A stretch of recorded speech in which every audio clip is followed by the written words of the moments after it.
In 1943, the air war over Europe was reaching a critical stage. From quiet English airfields, American B-17 flying fortresses lifted into the skies each morning to strike deep inside Nazi-occupied territory. One of these new units was the 381st Bombardment Group, based at Ridgewell Airfield in Essex, England. They had only recently arrived and flown their first combat mission. But before their second mission could even begin, disaster struck, not in the air, but on the ground. It was the morning of June 23, 1943. Ground crews were busy preparing the B-17s for the group's next mission, an attack on the German airfield at Saint-Martin-Bernery in France. On the flight line, airmen worked on two aircraft parked near each other.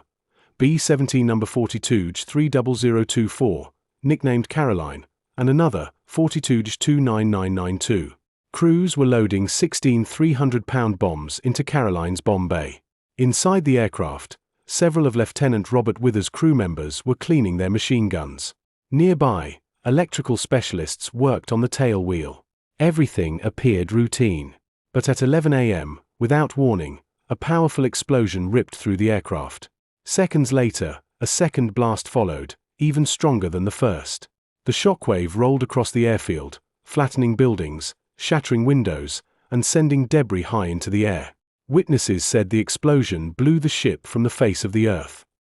The detonation of Caroline's bomb load instantly killed everyone working nearby. 23 American servicemen and 1 British civilian died in the explosion, one of the deadliest ground accidents of the 8th Air Force during World War II. The victims included 6 members of the Withers crew, 1 member of another flight crew, and 16 ground crewmen from the 381st. A British civilian, Mr. John Hunwick, was killed while cycling to work past the base. Chaplain James Good Brown, who served with the group, described the scene in his journal. When he arrived, the B-17 was gone. He wrote, "Where a flying fortress had been standing, there was none. There was only flat earth. Solid metal had been blown to powder." The explosion was so violent that even nearby aircraft were damaged. One officer, sitting in a distant plane inspecting his instruments, was killed instantly when a fragment tore through the fuselage.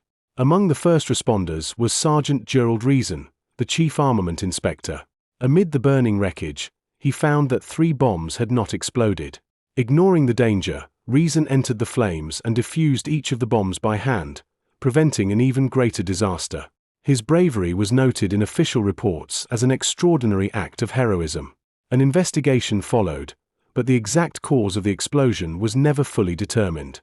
It appeared that the bombs had been loaded with their nose fuses already installed, a dangerous shortcut that left no room for error.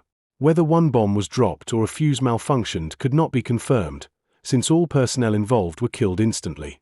Nearby crews, including Lieutenant Julius Eichenbaum, Lieutenant George Bannon, and Warrant Officer Joe Nutt, ran toward the flames to help.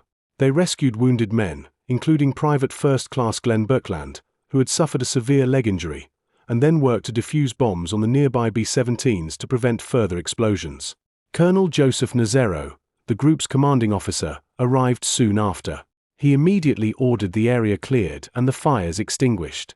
The wreckage of Caroline was gone, nothing remained but a crater and scattered fragments.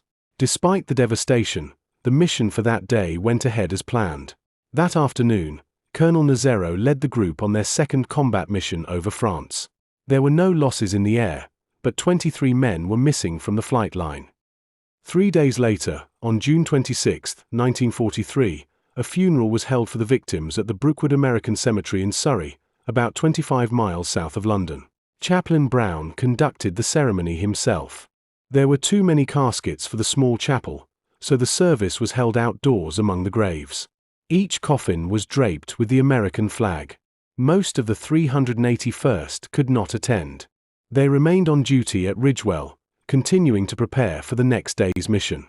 The bomb loading accident of June 23, 1943, was a sobering reminder of the constant danger faced by the men of the air forces, not only in combat, but also in the daily work that kept their planes flying. Despite the loss, the 381st Bomb Group went on to complete nearly 300 combat missions, flying thousands of sorties over Europe and earning a distinguished record in the war. Today, a memorial stands at Ridgewell Airfield to honor those who died that day, 23 American airmen and 1 British civilian who gave their lives in service to their country before ever taking off. Their story is a lasting testament to the dangers of war, the courage of ordinary men, and the price of freedom.